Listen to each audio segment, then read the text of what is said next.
Alcemos nuestra mirada y veamos un nuevo horizonte. Es tiempo de volver a la palabra, de buscar con sinceridad, de renovar nuestra fe y entender el corazón de Dios, y recordar las promesas que aún siguen vivas. Un tiempo con Dios. Bienvenidos a Cielo Abierto. A Cielo Abierto, una vez más estamos dándoles la bienvenida. Les habla el pastor Luis Acero, su servidor.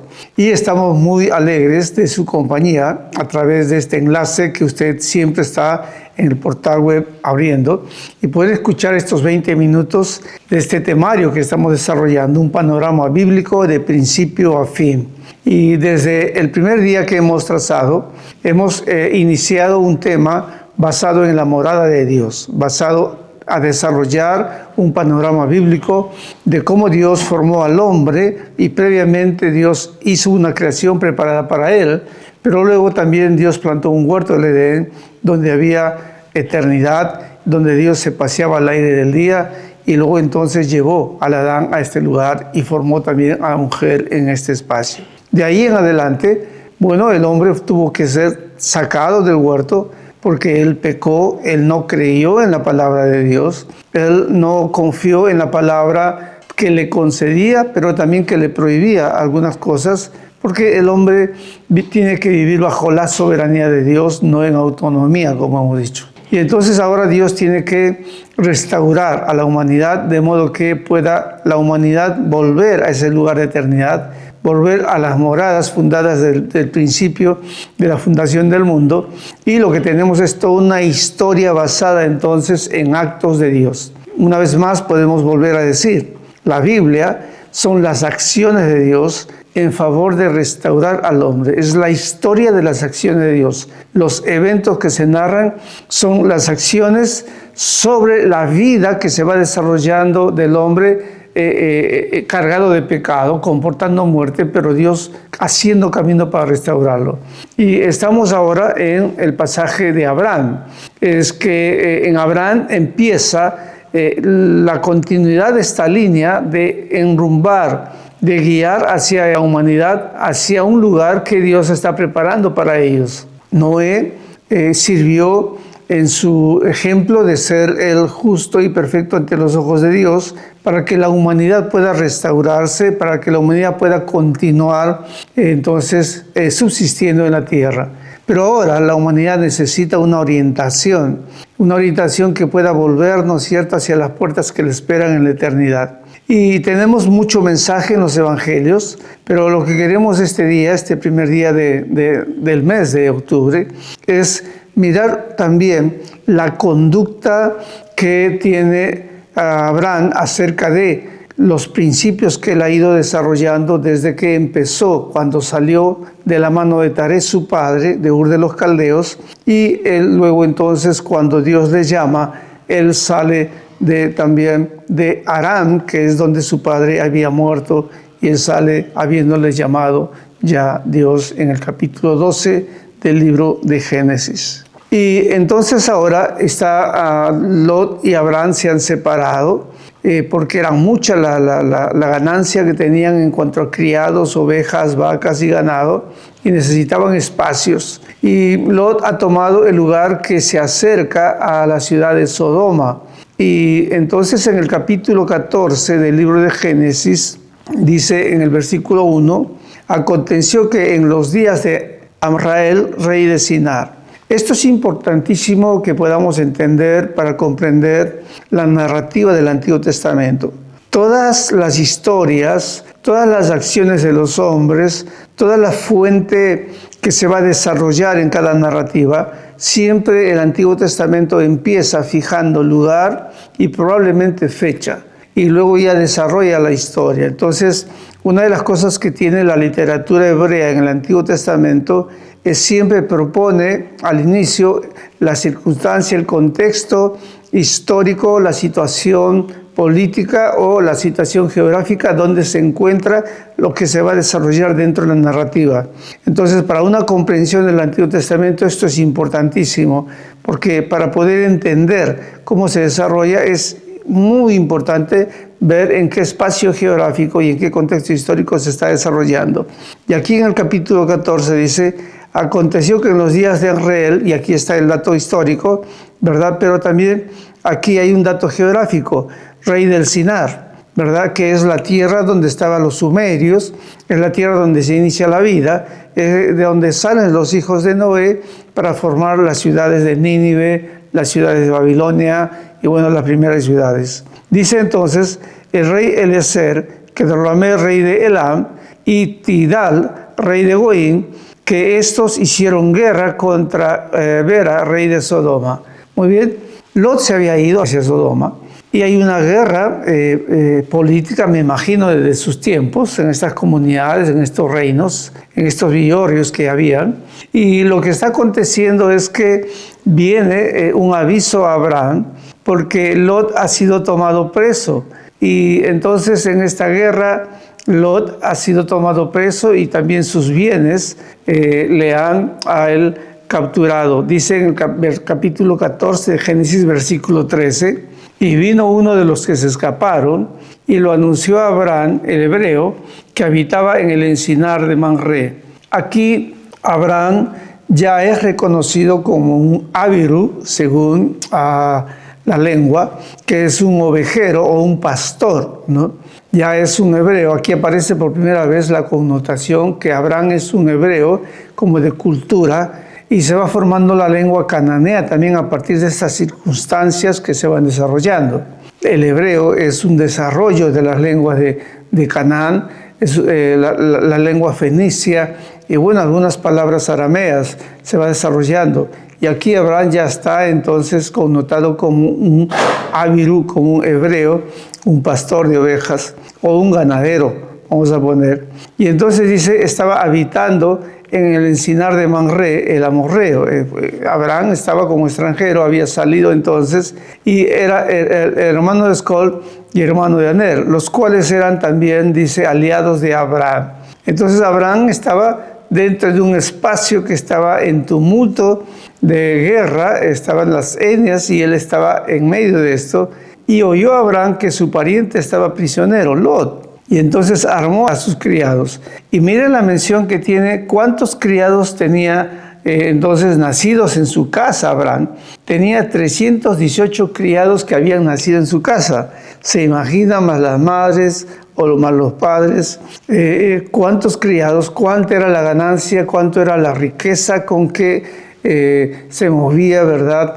Como extranjero. Era toda una colonia, toda una etnia en éxodo hacia la tierra que Dios le había llamado, le iba a mostrar. Y bueno, ya le ha mostrado, esta es la tierra que te daré, pero él sigue como extranjero, todavía no puede posicionarse de ella, y entonces está aquí con todo este número de criados, 318, y dice, y entonces él con los 318 que los armó, fue entonces a liberar a Lot. Estamos en el capítulo 14 del libro de Génesis y estamos ya ahora en el versículo 15, dice: y cayó sobre ellos en la noche, él y sus siervos, y les atacó y les fue siguiendo hasta Oba, el norte de Damasco.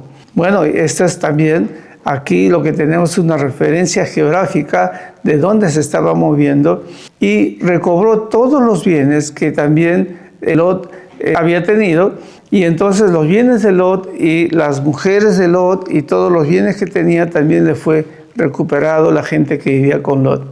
Es impresionante el dato que da de lo extenso, lo maravilloso que era para Abraham, que a pesar de tener tanta riqueza, a pesar de tener tanta gente criados viviendo con él y ganados, y como dice, era riquísimo, dice la palabra en el capítulo 13, en el versículo 1 dice: subió pues Abraham de Egipto hacia el Negev, él y su mujer con todo lo que tenía y con el Lot, y Abraham era riquísimo en ganado, en plata y en oro. Ahora, esta es una expresión de lo que estábamos nosotros contemplando, porque Abraham es un hombre que está sujeto a su autoridad, ¿verdad?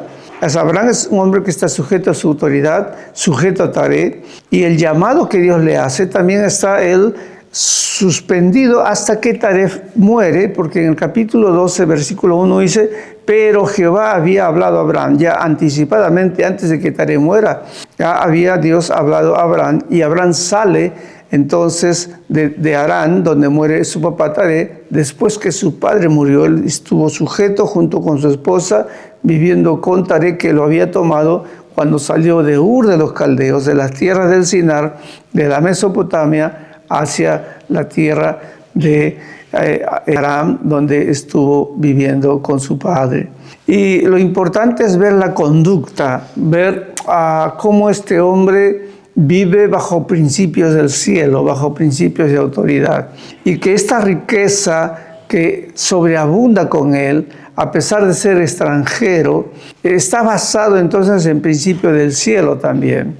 Él está viviendo bajo autoridad y va en alguna manera haciendo sombra de ejemplo hacia lo que va a venir luego en el Nuevo Testamento, y se desarrolla en el Antiguo Testamento como ley y también como promesa en el Nuevo Testamento.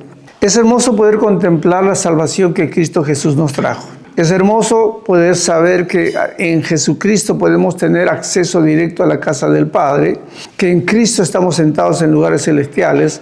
Es hermoso entrar a ese edificio de salvación por medio de la fe.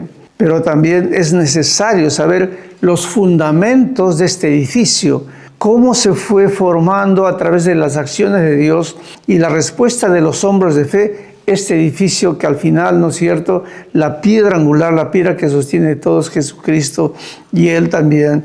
Entonces, cuando Él pone su vida en la mano de Dios, el velo del templo se rasgó y entonces se inicia ya un acceso directo hacia la presencia del Señor, a donde dice el apóstol Pablo, podemos ir, podemos entrar con confianza, porque Jesús abrió la puerta del cielo. Y estamos hablando entonces de una orientación, que Adán y Eva salieron del huerto del Edén, pero ahora el hombre tiene que ser reorientado a los lugares celestiales. Y aquí hay un hombre que está orientando su vida a lugares celestiales y está caminando en fe, en confianza, pero andando bajo principios. Eso es importantísimo. Andando bajo principios del cielo y está siendo bendecido. Y entonces en el capítulo 14, versículo 17, se desarrolla algo hermoso en la experiencia de Abraham. Dice, cuando volvía terminada la guerra, cuando volvía de la derrota de Kedorlaomer y de los reyes que con él estaban, salió el rey de Sodoma a recibirlo al valle de Sabe, que es el valle del rey. Hay un rey que sale a recibir a Abraham. Abraham está caminando con 318 siervos que los ha armado, tiene ganado, es todo un pueblo andando con sus riquezas y con su hermosa esposa Sarai. Y el rey de Sodoma, dice, salió a recibirlo al valle de Sabe, que es el valle del rey. Entonces, mientras va a recibirlo el rey, entonces dice, Melquisedec, rey de Salem. El texto es enfático, versículo 18. El rey de Sodoma ha salido hacia Abraham a poder recibirlo. Pero entonces, mientras el rey sale, también Melquisedec, rey de Salem, sacerdote del Dios Altísimo, sacó pan y vino. El sacerdote, dice Melquisedec, rey de Salem y sacerdote del Dios Altísimo. Bueno, de este sacerdote, Melquisedec, tenemos algunas expresiones que conocemos de esta particular historia de este rey a través de lo que el apóstol Pablo nos revela en sus escritos, de que este Melquisedec no tiene procedencia de genealogía ni nada, pero es un rey y dice que es mayor que Abraham, porque este rey de Salem, Melquisedec, él va a recibir los diezmos de parte de Abraham. Y este sacerdote, dice, del Dios Altísimo, dice, qué interesante. Ahora, ¿cuál era la religión, la fe? ¿De dónde venía este Melquisedec? ¿Cómo es que además que había un Abraham que había salido desde Ur de los Caldeos con su padre hasta Aram y Dios le había hablado y entonces Dios le llama a caminar a la tierra que le va a mostrar y él sale imperativamente a la orden de Dios? Pero también en otro espacio hay un sacerdote de Dios. Hay hombres que están como con un corazón de remanentes, donde el alma, la fijación, el servicio, los principios del cielo se van formando. Y aquí Melquisedec es llamado sacerdote del Dios Altísimo. Miren la expresión, pero no tenemos la historia de él, solamente que sale a recibir a Abraham y sale a recibirlo, dice, en el valle, ¿verdad? Pero también sale a recibirlo con pan y con vino. Es como darle la bienvenida, es como saludar. Y qué hermosa circunstancia habrá sido este encuentro del rey Melquisedec. Melec en hebreo es rey y Sedec es sacerdote. Este era un sacerdote rey. Este es algo así como una autoridad política, pero a la vez también es un servidor de Dios. Melquisedec, Melquisedec, rey entonces de Salem. Algunos dicen que este Salem es Jerusalén y sacerdote del Dios Altísimo. Tenía un cargo político, rey de Salem, pero también era sacerdote. Por esto su nombre está compuesto, Melec, Sedec. Melec es rey y Sedec, ¿no es cierto?, entonces sacerdote. Y le bendijo, Melquisedec, le bendijo y dice diciendo, bendito sea Abraham del Dios Altísimo, creador de los cielos y de la tierra. La palabra de bendición que Melquisedec le da a Abraham tiene que de alguna manera conectarnos con el propósito del llamado que Dios le hace a Abraham. Dice que Dios es el Señor, el Altísimo, es el creador de los cielos y de la tierra. Interesante en su bendición. Junta lo que Dios ha desarrollado y ya creado en el cielo, ¿verdad? Las moradas que están desde la fundación, pero también Él es creador de la tierra y bendice a Abraham en este espacio de cielos y tierra. La bendición que recibe Abraham está en toda esta magnitud, ¿no es cierto?, de extensión de alcanzar cielos y tierra sobre él. Abraham tiene en su mente, en su corazón, alcanzar las cosas que Dios le va a proveer. Abraham quiere alcanzar las cosas celestiales. No está solamente fijando sus pies sobre la tierra y quiere alcanzar cosas terrenales. Abraham tiene una dimensión de vida y una identidad que se va desarrollando a través de sus actos y su obediencia a la palabra de Dios. Adán no solamente está pensando en fijaciones, diríamos, terrenales, que ya las tenía.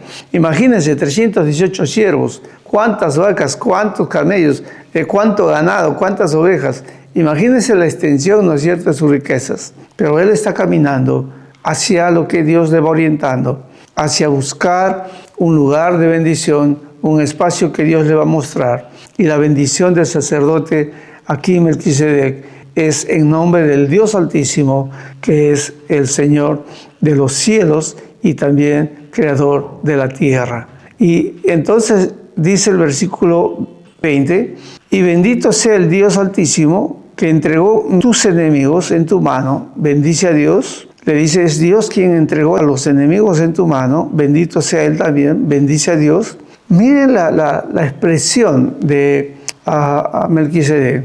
Un hombre que bendice a Abraham, pero un hombre que bendice a Dios. Un hombre que bendice a Dios. Miren el carácter, los principios que hay en estos hombres. Melquisedec es un hombre que bendice a Dios, honra a Dios. Él es creador de los cielos y de la tierra.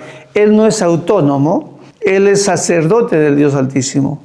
Y Abraham es un hombre que sale creyéndole a Dios, sale buscando lo que Dios le va a mostrar, ¿verdad? Y entonces Melquisedec bendice a Abraham en nombre del Dios Altísimo y le dice que es Dios quien ha puesto a los enemigos en su mano. Y la respuesta de Abraham, dice el versículo 20 del capítulo 14, y le dio a Abraham los diezmos de todo. Esto es que Abraham honró la autoridad de este sacerdote del Dios Altísimo. Pablo luego nos va a decir que este sacerdote rey Melquisedec era mayor porque fue el que bendijo a Abraham. Y Abraham le entregó a él los diezmos de todo, como quien le entrega a Dios. Abraham lo que estaba haciendo aquí en este acto de su fe, de su religión, de su conducta humana de vivir bajo principios, estaba bendiciendo a Dios, entregándole al sacerdote, ¿no es cierto?, lo que está en su corazón. Y Abraham dice, entrega los diezmos de todo. No había ley para Abraham, no había nada que estuviese sobre él, diríamos como algo obligatorio de hacer esto. Lo que sí conocía Abraham era que Abel había dado ofrenda a Dios y había Dios recibido su ofrenda. Y Abraham está imitando estos principios. Noé había bajado del arca y había hecho un holocausto de gratitud a Dios. Y ahora que Abraham ha derrotado a los que han capturado a Lot, y el sacerdote le dice, Dios es quien te ha librado. Dios entonces recibe de Abraham la gratitud y la bendición que el sacerdote le está dando. Y cómo Abraham responde, le entrega los diezmos de todo. Mi hermano, el diezmo aquí no es una ley. El diezmo es la propuesta de un corazón agradecido a Dios. De la circunstancia de que Dios le está hablando, le está llevando en misericordia a tierras que le ha mostrado, le ha prometido, y también le está diciendo que va a fijar descendencia para alguien que tiene a una mujer en esterilidad. Y Abraham está muy agradecido y le entrega de corazón una ofrenda de gratitud a Dios. Es Melquisedec quien lo recibe, pero él está andando bajo principios de autoridad. Esto es lo que Abraham nos deja en las huellas de su vida, en las huellas de su servicio, en las huellas de su andar. Y sobre la base de la vida y la respuesta de Abraham, se va entonces formando un cimiento para que luego nosotros podamos tener una genealogía extendida, que lo veremos a continuación en el Evangelio de Mateo el día de mañana. Bendiciones, que Dios te bendiga. Oramos. Amado Dios, que estos principios de autoridad que podemos ver, que podemos contemplar en estos hombres de Dios, uno, Melquisedec, el sacerdote del Dios Altísimo, y Abraham, siervo del Dios Altísimo, y agradecido de corazón, y Melquisedec bendiciendo tu nombre, pero también Abraham bendiciendo y, Señor, dándote en gratitud a ti el diezmo de todo cuanto habías bendecido a él hasta entonces. Señor, que la gratitud esté en nuestro corazón, que podamos vivir agradecidos, Señor, y que nuestros labios siempre estén para bendecir y nunca para maldecir. Señor, renuévanos, que en nuestra boca nazca la bendición, que, Señor, nuestra boca, nuestro corazón y nuestro pensamiento nunca maldiga a nadie. En el nombre de Jesús, construye en nosotros la fe auténtica, la fe en acción, la fe que se evidencia en una conducta que tú estás contemplando. A Dios sea la gloria. Amén. El mundo a veces parece estar en una profunda oscuridad. La Biblia llama a esta oscuridad pecado y sombra de muerte. Sin embargo, Dios no nos abandonó en esta oscuridad.